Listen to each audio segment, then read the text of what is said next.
These last couple of weeks, I've just been looking around, trying to find a good game on Steam. To be honest, I'm not finding anything that's really catching my eye. So I just decided, why not make my own game, right? I could make something that I really enjoy and could play it myself. So that's what I did. I just opened my iPad, started drawing a character that would be kind of cool to use in my game. Then I decided to open up Blender, and then I realized something. I've never used Blender. First thing I did, and what every developer probably knows, is just look up on YouTube how to make character.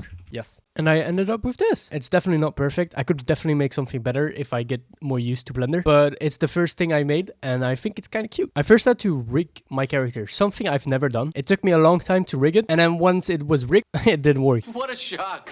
I opted for the solution that every smart developer would have done instead of me. Import it to Mixamo and get it from there. After that, I had to choose which engine I had to use, and I decided to go for Unreal, especially not Unity with the current decisions they've made. I imported my character into Unreal and started to work on the movement. It went flawless. I had no issues with that. Wrong clip, wrong clip. So as I said, it went flawless. And now you could walk around, jump, and roll. The roll is kind of cool. I then went online just to look for a bow that I could import into my game, just for temporarily, because I didn't want to model one right now. At the end, I was able to make a bow and arrow that actually could shoot. So I decided I wanted to make something that we could actually kill. Because like, what's the point of having arrows if they don't do anything? So I went back into Blender, and this time I went for something very easy. I made a slime called Bob, imported him back in Unreal, started working on the AI. But one problem I had was that if I was behind the slime, it didn't notice me anymore. After working for it for a couple of more days, I finally found a solution for it, which was just completely changing the system where it would detect me. Now I can have multiple inputs like hearing,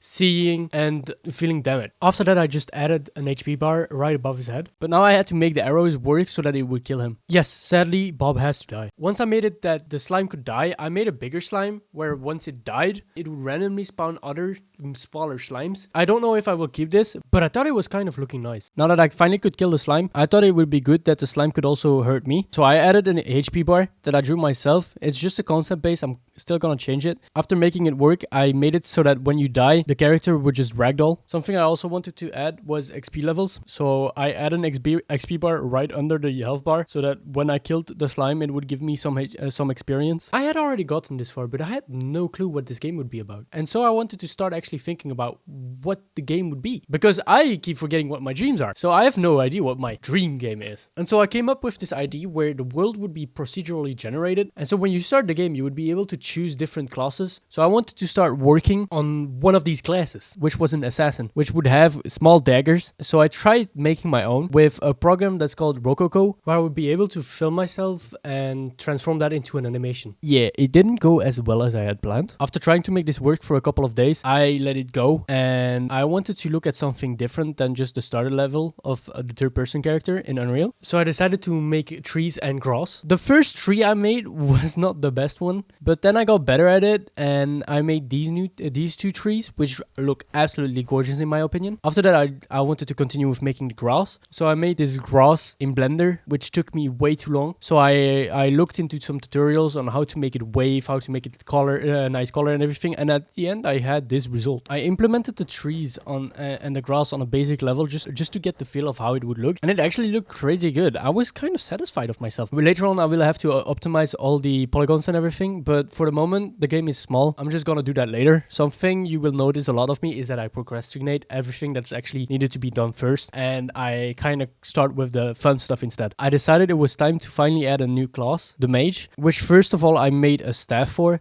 just so that it would have a weapon. This time I modeled the staff myself, and I'm kind of proud of it. It looks decent. Adding a mage completely did not break my code. Oh, yeah, never mind. The slime doesn't work anymore. Great. I will look back into it another time. Then I added some basic wand waving. I added some particles that would spawn every time he used his spell. After that, I also decided it was finally time to add a main menu where you could choose which class you could use. It wasn't really the easiest part because I set up different actors instead of having one actor with different classes, which made it so that it took me quite some time before really figuring it out how it would work. But at one point I kind of figured it out and it just started working from itself. Following that, I decided to add a third class, which would be the barbarian, the one that holds a great sword. I give it a special attack where it has 3 parts, and if you stopped clicking, it would just stop the animation. This is all I have for the moment. I was originally planning on waiting a bit longer before uploading a devlog like this, but to be honest, I'm way too excited to share this project with you guys, and I really hope you enjoy it. Just leave a like and subscribe so that you can follow me along this project.